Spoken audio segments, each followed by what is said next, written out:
My sweet ফ্যামিলিতে তোমাদের সবাইকে স্বাগত জানাই। আজকে সকালবেলায় ওদের কোনো খাবার মুখে রুচছে না, তো আমার মনে হলো যে একটু পাকা পেঁপে যদি ওদের খাওয়ানো যায়, অ্যাটলিস্ট পেটটা তো কিছুক্ষণ ভরে থাকবে। তারই চেষ্টা করছিলাম।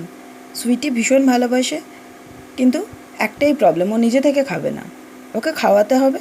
নাহলে যদি দেখে ওর মাম্মা বা দিম্মা কিছু খাচ্ছে, সেটা খেতেও খুব ভালোবাসে। দেখো কীভাবে আমার মুখ থেকে একবারের পর একবার নিয়ে যাচ্ছে। ক্যান্ডি ওয়েট করে যাচ্ছে কখন সে পাবে, কিন্তু তার কপালে আর জুটছে না।